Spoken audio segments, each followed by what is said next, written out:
This meeting is being recorded.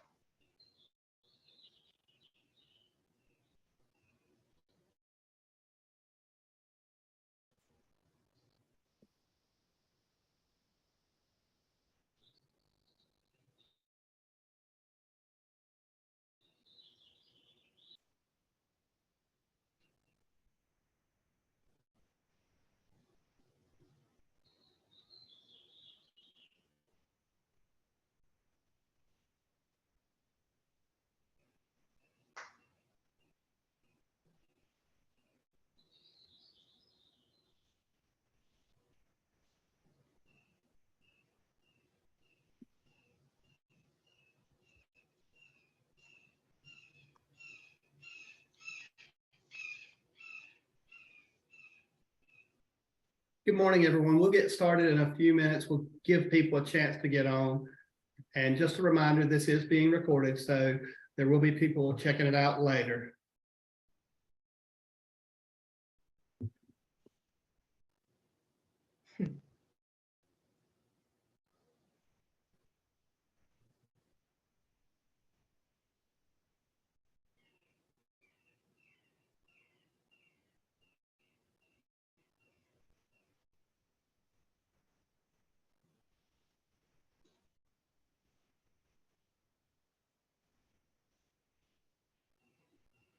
Hi, Jerry. Who's that little cutie you got with you? This is Skittles. While we're waiting, we invite you, whether it's a Boston Terrier, a cat, a ferret, or a Rottweiler, to have them join us on your lap while we're doing this. This is all about us and what our animals do for us and we do for them. And I wished I could, but you know, we've got that rule about animals in the office. So I can't. We used to, and I used to have this cat. Her name was Midnight. And that's when I worked with Dr. James down at Troutman. And she would go to work with me every day. She was so good. She was trained. She knew when she wanted to go out. So it was easy to send her out. And she would sit in one of my shelves in the corner. She had her little spot and she would stay there in my office all day. But now they've got that school thing that only the therapy dogs can come. So you can't have your pets on campus. So yeah, but he's a cutie.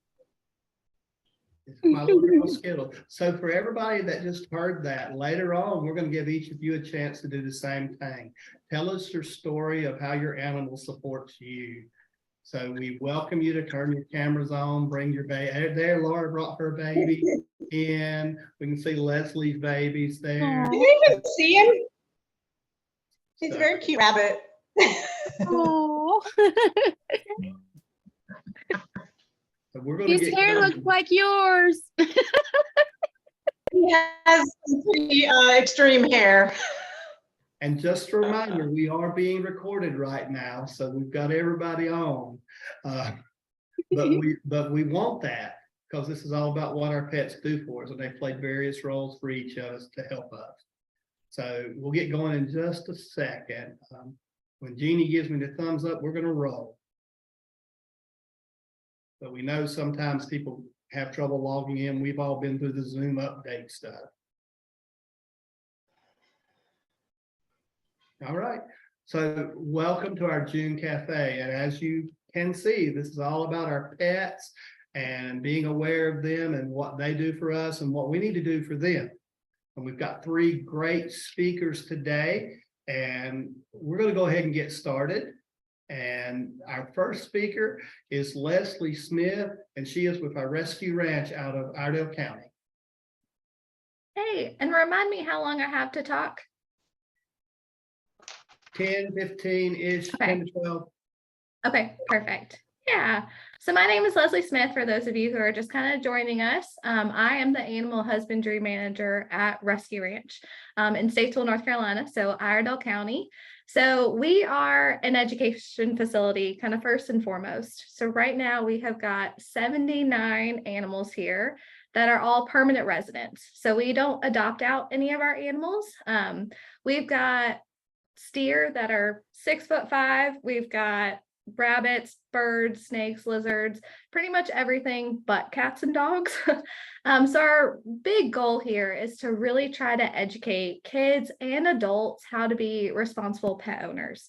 Pets are a huge part of society. They help us in our day-to-day, but a lot of people, especially kids, don't understand the responsibilities that come along with it. Laura, I saw that you have a rabbit with you. So I also have one of our rabbits here. This is Stella. She is a double lion head rabbit.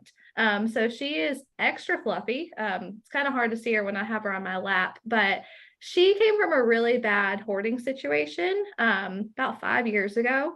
There was a family that had about 150 rabbits living in a shed. And unfortunately, this family did have kids. So luckily, when animal control came, they were able to surrender all of their animals. But we've got 7 rabbits here. And though they are cute and fluffy, they are a lot of work. Again, Laura, I'm sure you know, they poop about 200 to 300 times a day. So someone's got to clean that up. Yes, it's a lot, especially when you've got more than one. It definitely adds up. But it really teaches kids that responsibility of keeping a clean environment. Things will start smelling quickly if you don't clean up after them. So you got to keep up with it. They also require a lot of food. They are herbivores, so they eat a lot of fresh veggies, a lot of greens. They have pelleted food. They have hay. They have a lot of hair. So just making sure that people know, what their diet consists of, their exercise needs, different things like that. But I will say, despite all of the responsibilities that come along with it, when I'm having a bad day, the rabbits are the first things that I go to, because they can be really snuggly when they want to be. They can also be, little pistols when they want to be as well. But there's something comforting about just kind of, snuggling a bunny for a little bit to, make you feel a little bit better. And then over here, I have Miss Velvet. She is a Solomon Island eclectus parrot. I don't know if she'll step down for me or not, but she is our quietest bird here. We've got 5 parrots, and she is by far the quietest and the sweetest. I'll kind of get up close for the camera for you guys. So birds are another one that you've got to be really ready for. She wants to hang out. She's only about 15 years old, but she can easily live to be in her 50s. So their companionship, quite literally lasts a lifetime. They're just, again, a lot of work. They're really messy critters. And she in particular really likes to lay eggs. Despite there being no male eclectus around, she's still like a chicken, just lays eggs whenever. So she likes to get hormonal and shows us her attitude every now and then. But we like to take her outside and go for walks. Again, just kind of relax and be. Kids love the birds. It's not often that kids can just kind of go and handle a bird, have them step up for you. So it's just really that like aha moment with kids with birds that we really, really love. Snakes too. I know a lot of people aren't, comfortable with snakes, but teaching kids all about them and just kind of how neat they are is one of the coolest things about this job. And y'all, please feel free to ask questions as you come up with them. I'm happy to answer whatever you got. She's got bunny hair all over her beak. I don't know if anybody has ever been to the ranch or not, but we encourage anyone, families, date day, by all means. We do a lot of on-site programs as well as off-site programs as well. I think I heard someone say that they worked in a geriatric unit. Was that you, LaQuisha? Specialty. Yes, ma'am. We work with Okay. adults, older adults. Nice. Okay. So that's one actually area we'd really like to get more into is some like older people, especially ones that are in nursing homes or anything like that. Because again, like it's just comforting to handle animals, and it, breaks up the day-to-day that might be a little intimidating or nerve-wracking. But it's all of our animals are really good about being handled. They all travel really well. So it's definitely an area that we'd like to grow in for sure. Yeah. Does anyone have any questions? Yes, I have a question. So I'm Sure. always curious, if you find an animal, maybe a bird that's fallen out of the nest or something that's injured, what should we do to not get the if it's a baby alienated from the parent, or what are the best steps to take? Yeah, so we get those kind of calls every single day, especially this time of year. Unfortunately, we are not licensed rehabbers, but they're the ones that you should call that can, take care of them properly and get them on the road to be able to be released. That's kind of always the goal. So if you ever do find one, you can call us. We've got a list of names and organizations that we can refer you to. So yeah, it's definitely not something you want to take on by yourself.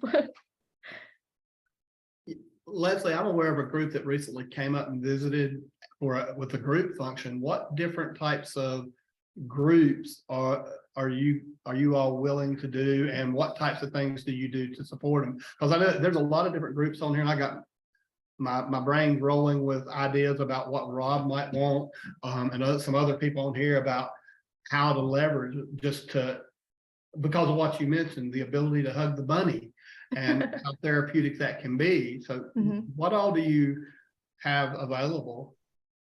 So day to day, we accept volunteers for anything, whether it's to help out with animal care, whether it's to help answer phones, help out with programs. And we do have groups that come. Just yesterday, we had CarMax here. We had LGI Homes come recently. And the group days that, we kind of line up for everybody, it kind of varies on to what we have available. When LGI Homes, they are a bunch of construction workers. So they did a lot of construction work for us, kind of building additional shelter and fencing for some of our animals.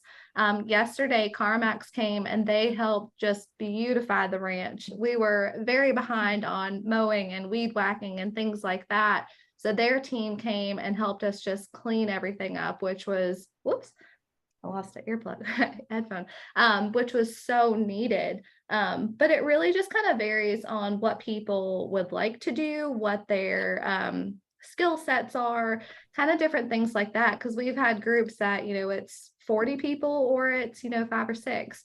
So it definitely varies. But yeah, day to day, we're always accepting help.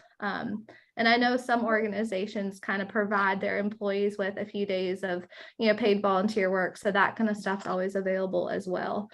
We are a nonprofit, so the more help we get, we appreciate it very, very much.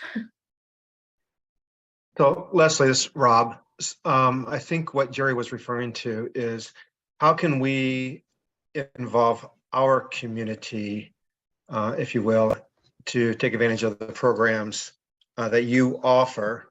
So for instance, we have a children's ministry. We have about 45, 50 kids, mainly from the South Side and motel families that we meet on Wednesday evenings. But we are more than willing to do field trips as well, based by age range. So I have everything from 2-year-olds all the way to 18-year-olds.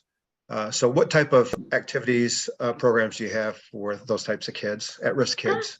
Yeah, gotcha. So that's kind of our area as well, is bringing kids of a variety of ages in here. So in particular, like we could accept all the kids, break them up in a day and have them meet a variety of the animals. Our programs are all very hands-on. So we'll talk about the rabbit care, what they're like, if you see some in the wild, like stuff to look out for. And then they all have that time to be able to like pet and be up close and kind of learn hands-on. For the littles, we do a lot of sensory stations and things like that for some of the smaller ones where their attention spans may not be, all that great, especially at 2 years old. But we try to do stuff that really engages them, still hands-on, still learning, sparking creativity and learning. I personally love older kids to teach. I just like that, we can engage a lot more. I can engage a lot more with them. That's kind of my area. But yeah, just kind of having that learning responsibility, learning how to be gentle and compassionate and caring, that kind of stuff is what our programs are all about.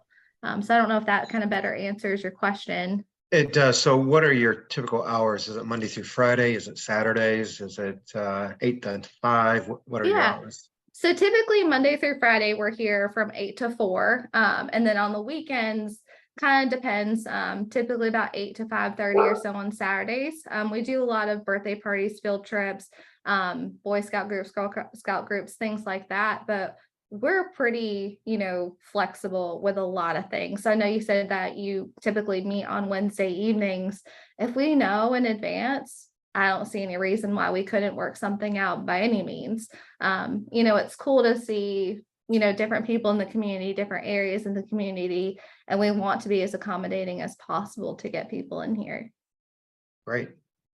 Well, thank you. And I have my kids ministry tonight, so I'll talk to the leadership. Yeah, and definitely. Yeah. volunteers and Reach get back out. to you. Yeah, thank you. Please do. Are there any more questions for Leslie? Just real quick, Leslie, since you brought up the geriatric population, since you do not have like dogs and cats, what typical animals would you get into a facility? That's a good question. So our rabbits and guinea pigs are always super popular with people of all ages. And you would be surprised how many people really enjoy meeting our snakes and lizards. Obviously, not everyone's going to gravitate towards, one or the other. But we try to bring a lot more of the more hands-on, handleable animals with us. Because while Velvet's really pretty to look at, she can be a little bit stubborn and won't always, step up for people. But the rabbits, snakes, lizards, guinea pigs, they're always, willing to sit on people's laps or just kind of hang out in your hands. I think I lost her through all of that. We'll have to relay that message back to her. We can do that. Krista's with her team, so we definitely can get that to her. Okay, perfect. Thank you. If you've got any follow-up questions for Leslie, you can put them in the chat box, and we will, if Leslie has to step away, we'll get those questions to her. But thank you so much, Leslie, for presenting on that. And I have a feeling that Rob's going to have 45 children be asking for pet rabbits in the very near future. I can talk them out of it. I can talk you into it, but I can talk you out of it too. We'll make them clean up after a rabbit first. Our next speaker today will be Laura Layton, and she is with Bit of Hope Ranch. Welcome today, Laura. Thank you very much, Jerry. Can you guys hear me? Yeah, okay. I'm not super comfortable with Zoom calls. I'll just put that out there first. A little bit of history on me. I've had a proclivity to work with animals since I was a little kid. And I used to run a ministry that was called Heavenly Paws. And I helped people have their animals certified to bring into primarily nursing homes. United Cerebral Palsy had child development centers where I was at the time. So we would bring animals in to assist with a lot of the therapy there. It's kind of been something that's always been important in my own personal life, to have pets as emotional support, really, even before that was a thing. And I wound up about 3 years ago. I'm a mental health counselor. So I had stumbled upon someone who asked me if I could do a group for veterans using horses. Horses were not something I was as familiar with. Rabbits and dogs, you've seen rabbit and my dog, that and all kinds of critters I've been a lot more familiar with, but the horses were sort of new. And the way that we use them in therapy has really just changed a lot of the way that I think of therapy and the way that I do therapy now. I still do a lot of just sitting in the office talking to people, but what we can do with horses is really different. So I thought maybe that would be, kind of what I could bring that would be unique here, is to tell you a little bit of how we do it at the ranch. Most of our horses are rescue horses. They've come from their own challenging situations. A lot of them have abuse and neglect histories. And it's really pretty neat to see how very often a client will connect with a horse that has a similar kind of abuse or neglect history as the client. And they often do that without even knowing the horse's story first. So there's definitely something between the connection between the horse and the human that is unique and special. We see a lot of children and adults that have been traumatized. And so one of the reasons that horses and rabbits actually also are really good in this kind of therapy is that they are prey animals. So we don't necessarily think of horses being prey animals because they're so big, but they are. And as a prey animal, they are always on alert and kind of looking for danger. So similarly, a person who has been through trauma is also hypervigilant, looking for danger, often has a hard time really just being settled. So we're looking at them, they sort of operate the same way. Before a human can start to use the more rational thinking parts of their brain, the parts that are on alert for fear or danger have to be calm. And so the process that we use with the horse has a lot to do with sort of building connections in the brain that are resettling the lower parts of the brain that want to go into fight or flight, and then being able to enable the higher parts of the brain to be able to work better for relationship building and other cognitive skill development. So we call that, there's a difference between top-down regulation and bottom-up regulation. A top-down regulation would be what you know, when you come and you sit in the office and talk to me, we're talking a lot about the, why you think the way you think, and what might be underneath, and what kind of skills you might need to develop. A bottom-up regulation is more about grounding, learning how to calm the whole nervous system first. We know that the balance centers of the brain is an area that if that's not working well, then the higher thinking areas are not working as well. If you're familiar with EMDR, where we do a left-right stimulation, normally in a counseling office, you might see that as holding on to two little clickers, or we're using eye movements. With a horse, you're using riding the horse as your bilateral stimulation. You can imagine that is way more fun to use a horse for bilateral stimulation than a little clicker in your hand. It also requires a certain amount of being able to be grounded and to be able to be still. So there's a lot of opportunity to teach people how to just connect with their bodies. Someone who has a lot of anxiety or has been through trauma is typically pretty disconnected from their body.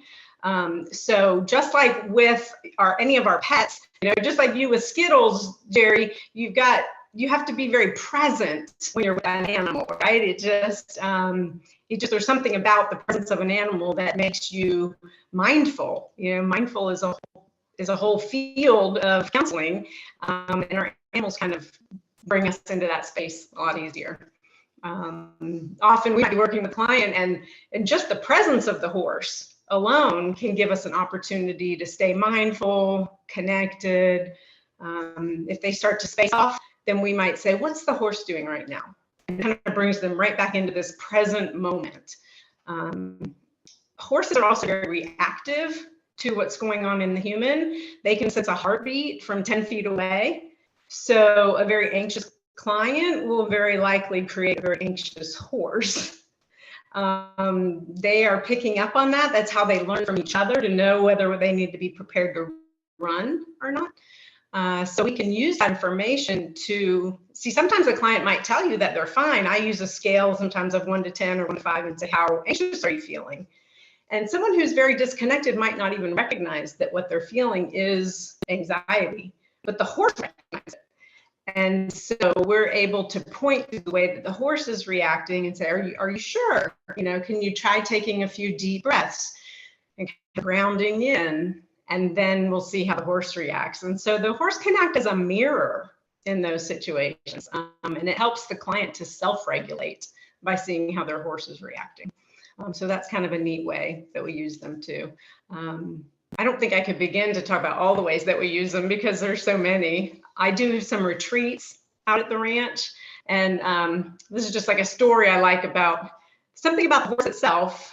You know, I say they have sort of a spiritual nature.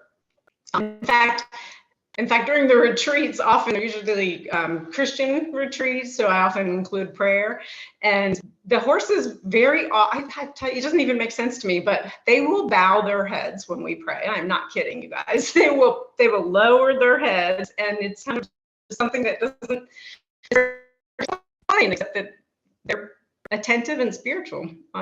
So that's kind of neat. We had a retreat for grief last fall, maybe it was the fall before, and one of the women, before I had even noticed, we were in an arena and the horses were all around us, and we were doing some exercises with them. And one of the women just sort of had like a breakthrough moment where she began to sob. Before I could even register what was happening, the horse that was closest to her moved in, leaned his body against her, and completely supported her while she began to sob.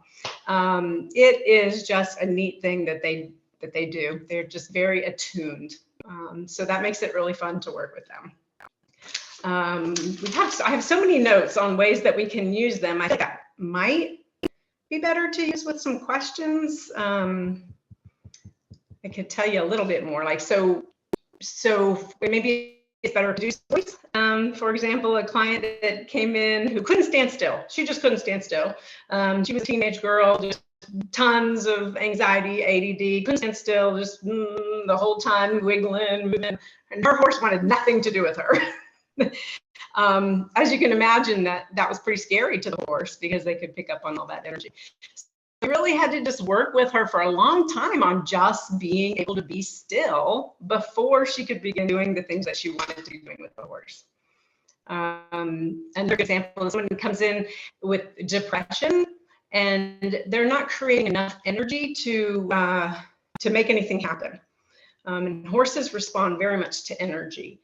So we would use that situation to help that person learn to pull up their energy. And we can use some breathing techniques for that and some other things, but the person has to be able to exert a certain amount of energy or the horse will respond to things that we're asking the horse to do. So that's something that they can practice in real time. It's a very experiential kind of a therapy.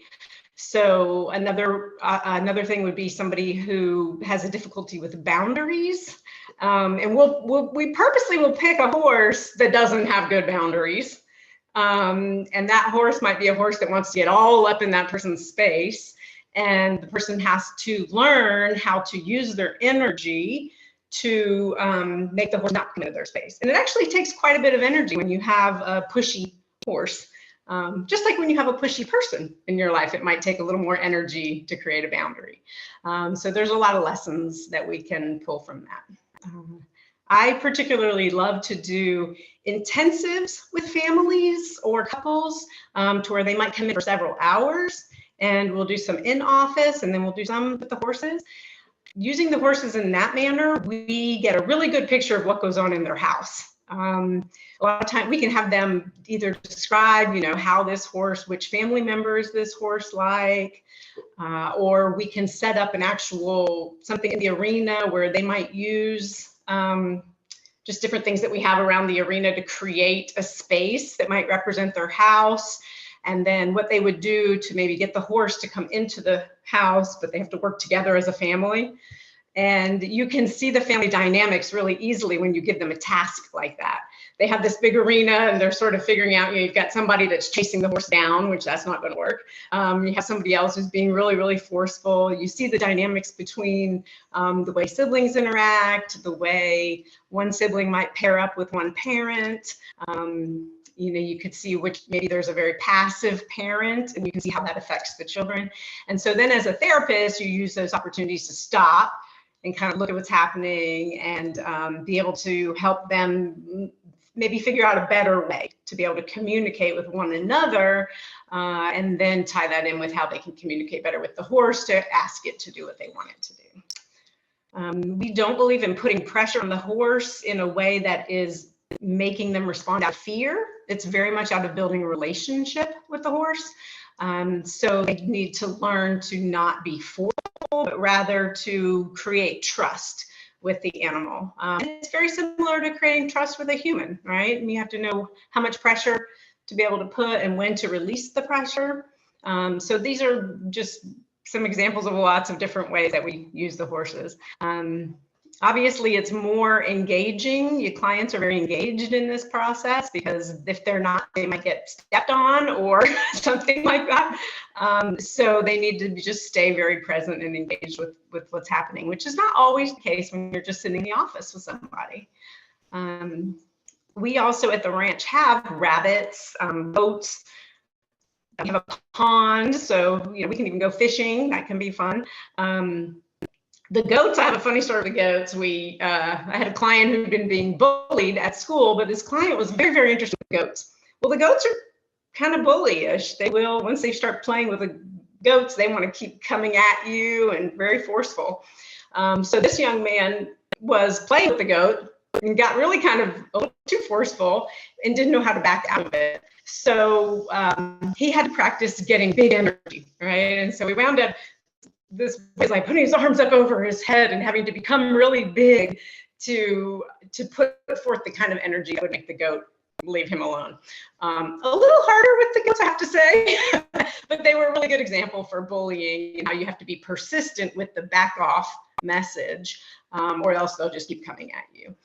So we get pretty creative out there and find lots of different ways to incorporate animals. Sometimes children will come and their parents think that horse therapy is just great for them. And maybe the horse is a little overwhelming at first. So we may start with a rabbit. And a rabbit is also a prey animal. So you do have to sort of build that trust relationship there too. You can't chase a rabbit down. And so they might start with a rabbit and then move into working with the horse. We do a lot of camps and groups for schools that want to come in and do field trips. And they might do activities with the horses where they're painting on their backs, a lot of sensory kind of activities, and learning the dynamics of how the herd works together, how there's a leader. There's just so much that can be learned from animals. And so we enjoy using all different kinds of ways with the animals. I think maybe is it better to just, does anybody have questions about what we're doing out at the ranch or how we're using the animals to help with mental health there? I do.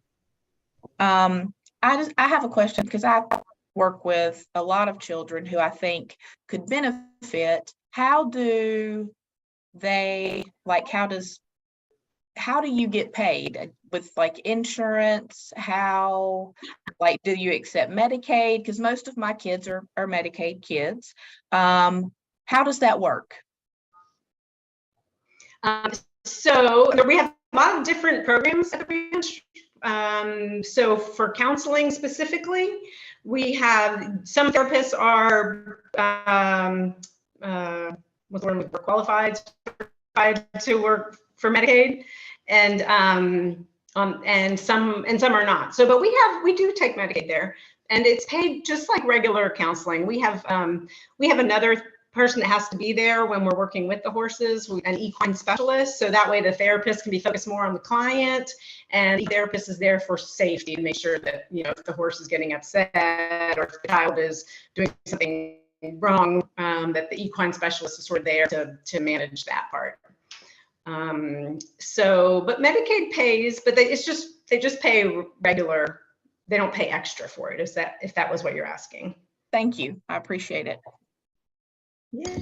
And we have a question in the chat. Mary Beth Young wants to know, how long do sessions last with the horse? And she said, I'm asking for individuals who may be allergic to the horse and only have a short amount of time, maybe an hour, to be around the horse before allergy symptoms activate. Yeah, just like regular counseling, the sessions are usually 50 minutes. And so, and I have some clients that because usually it's the littler kids, just their attention spans. We might do 30 minutes we have a a room that has swings, things like that in it also.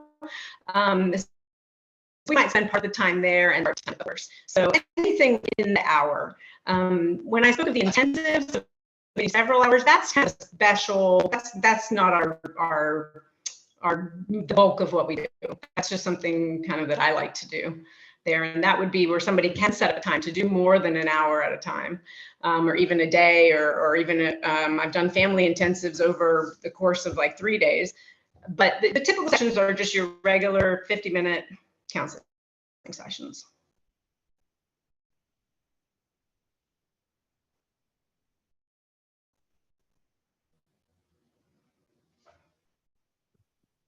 Laura, can you tell me again where you guys are located? Oh, I'm sorry. We are in Gastonia. Okay, okay. I just really enjoyed listening to you talk. in North I'm Carolina. fascinated right now. Yeah, it's South Gastonia. Yeah, I think we would have a lot in common. Yeah, well, I'm gonna have to come and learn how to not deal with bullying goats because I have 14 of them that I deal with daily. So I completely understand yes, that well. comment. That was Here, funny. Leslie, just practice it. Ah. Right? I'm bigger than they are. Yeah, we get pretty creative with the animals, which is part of what makes it a lot of fun, right? I'm sure like Yeah. you do too. Oh yeah. Yeah.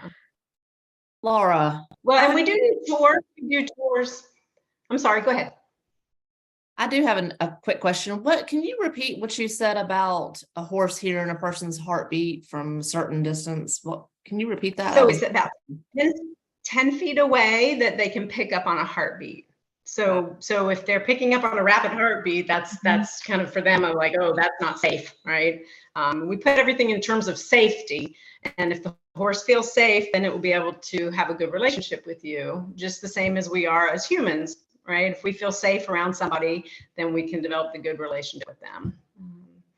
So Thank yeah, you. they're really sensitive to that. Yeah, my pleasure. Thank you. If there's any more questions for Laura, please put them in the chat box, and we will definitely come back to those. You know, while I was listening, I was thinking when you were talking about the heart, and just the caring of, and it made me want to ask the question: have you ever seen a horse cry? I have not seen a horse cry.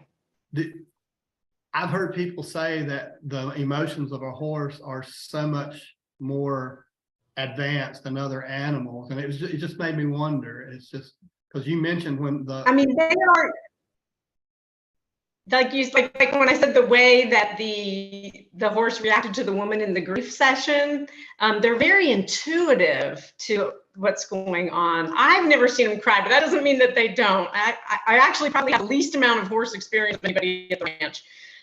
So I wish somebody else was right here to answer that for you, but I have not seen that. I have seen them. It's very special if you're working with them and they lay down or roll over. That's a really special moment because they will not do that unless they feel very comfortable and safe around you.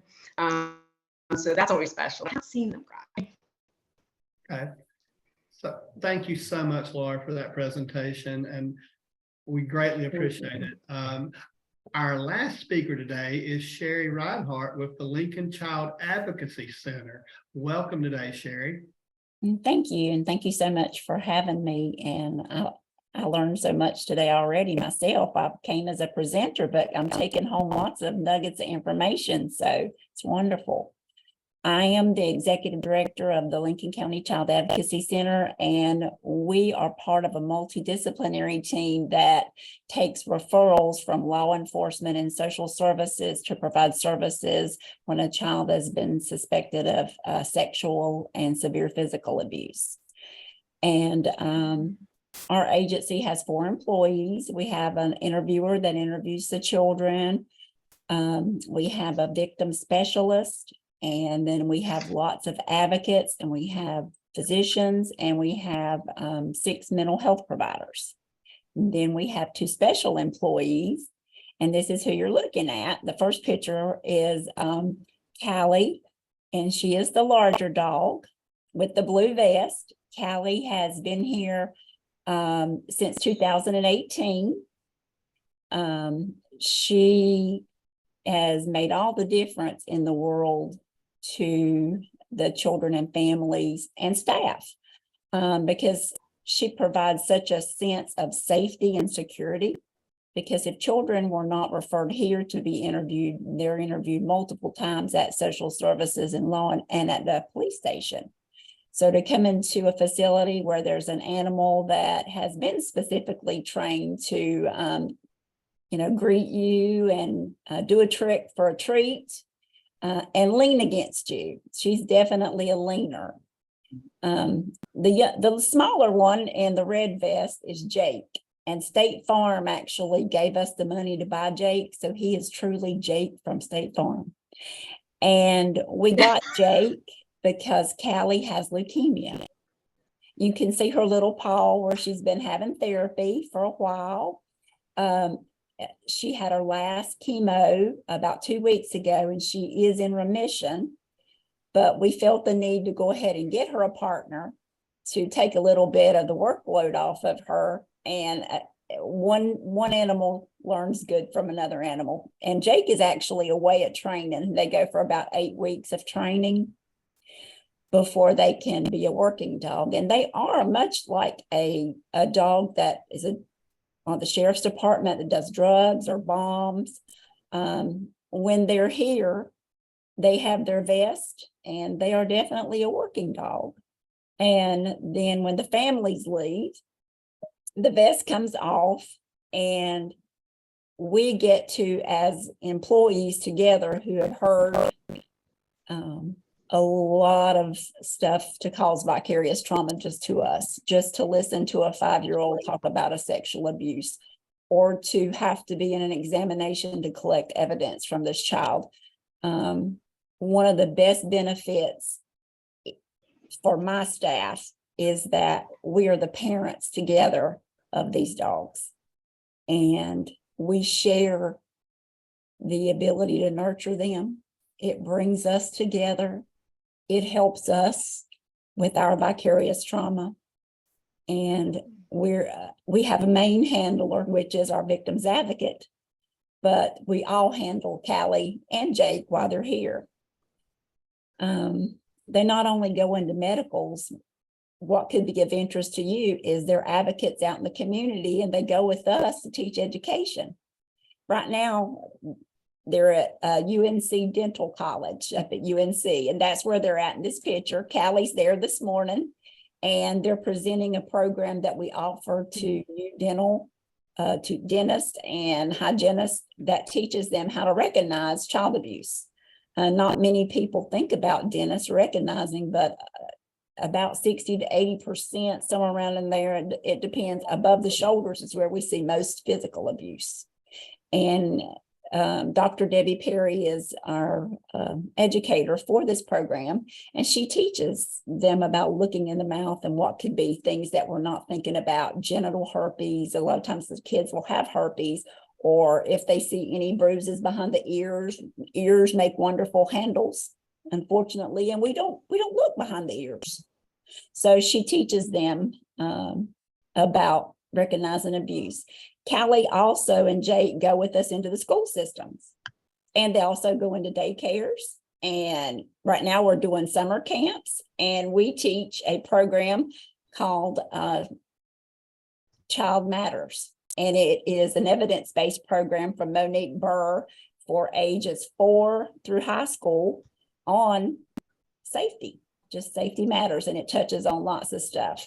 Then for adults, we go into agencies, into the school system. We teach all the principals and school teachers here, stewards of children, and you might know it as darkness to light. And we have 4 facilitated trainers here, and we go in and teach that. And you can also get credits for it, for being a nurse, an educator, a therapist. So it's CEUs for that. So they do a great job in these classes, because it is not the easiest conversation in the community to start about how you prevent child abuse. And so when you're taking Callie or Jake into the post office to get the mail and somebody asks you about them, can I pet them? Of course you can. Well, what do? Well, they work with children who've been sexually and physically abused. it starts a conversation that everybody is going to have to at one point have with their children, grandchildren, to keep them safe. And they help out with that a lot. You see Callie here with her hair bows in. This little girl's mother works at our center, and her sister was a victim. And her mother came to us as an educator as her experience here. And so Callie likes being with the kids. It helps them to feel safe.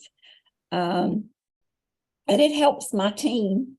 You can't have a better team building experience than to have ownership of something that you love together. You feed, you get groomed, you buy hair bows, you get treats. And just to pet Callie after interviewing a child, just for her to lean against my legs or lay on my feet and get to pet her. I can't say enough about how much it helps, not just me, but all of us and our team, our police officers that are here, our social workers, to deal with that part of vicarious trauma.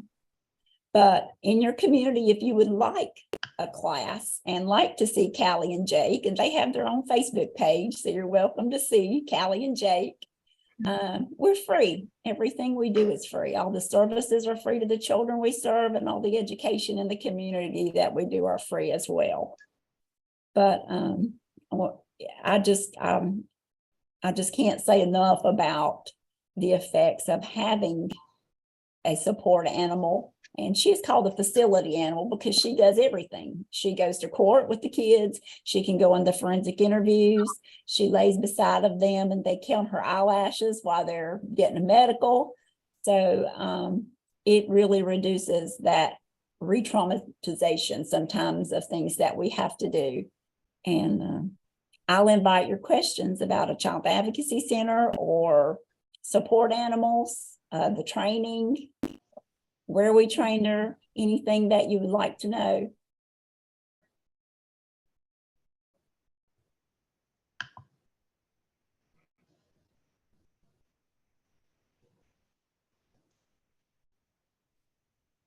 Sherry, I have a question. Sure.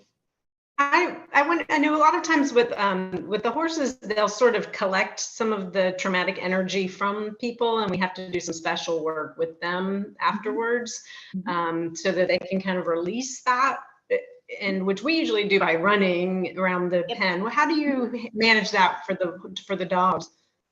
Well, Callie knows that when she has on her vest, she's working, but when the vest comes off, she's Callie.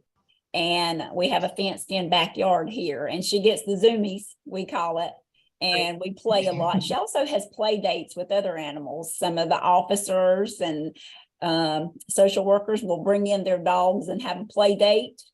And then when she goes home in the afternoon with her handler, she's just Callie. She's just a dog. So that's kind of how we let her just be a dog again and kind of get rid of some of that. She loves love. She is a golden doodle and Jake is a labradoodle, and those breeds work excellent with kids. And they generally, as a breed, love to be loved. They want you to pet them. We always call her a love bully, and she definitely is a love bully. If you're not petting her, then she's going to continue to put her head on your desk and look up at you until you do. But we're very mindful of that, and we work a lot with our trauma-focused cognitive behavioral therapist, and they come in with Callie and us and work about twice a month. Great, thank you. We have a question. How can Jake and Callie be found on Facebook? They're on Facebook under Lincoln County Child Advocates, Callie and Jake, at Lincoln County Child Advocates. Okay.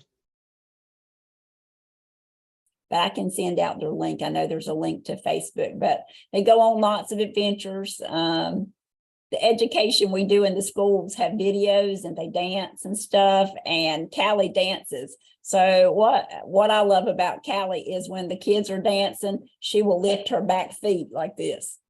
and lift one and then the other.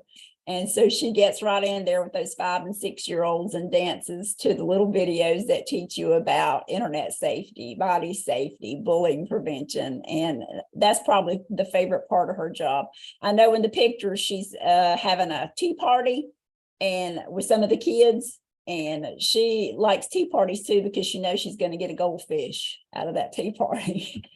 But she enjoys her work, and we enjoy her too.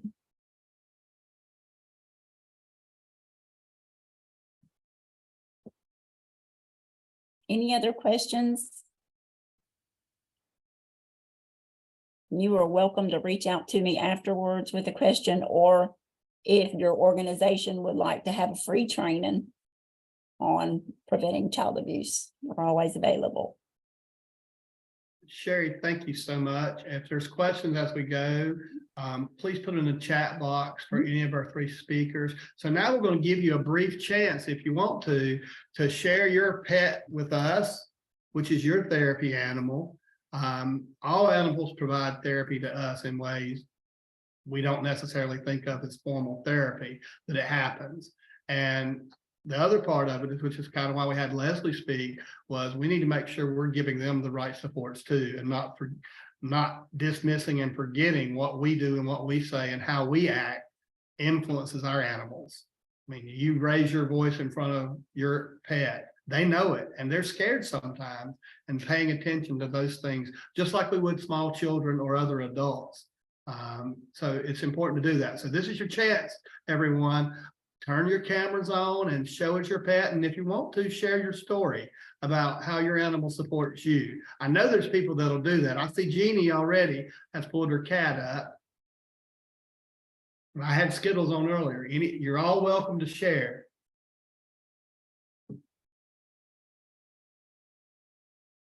We can't be that quiet. I had Skittles earlier. Up there's Laura bringing her dog back. That's a big dog to be in a lap.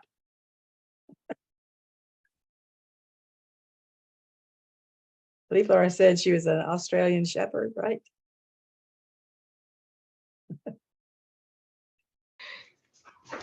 Yes, he's an Australian Shepherd and he is big to be in the lab, but he does not know that. My cat is Charlie, and he's about, we think he's about 16 years old. He's been in the family for close to 16 years, I guess. And so he's my grumpy old man. Since I don't see anybody sharing, we're going to go ahead and wrap up, and I'm going to turn it over to LaQuisha. Thank you, Jerry. Thank you all to all the speakers. We want to say thank you so much for enhancing our knowledge in regards to pet therapy. We also want to thank everyone for joining us. We would like to invite you back next month for Body and Mind, the Impact of Chronic Disease. And please know that not only this community cafe, but others you can find on Partners YouTube.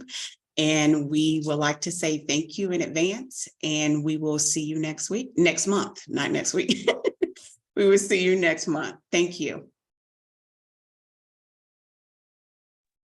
Thank you, everyone.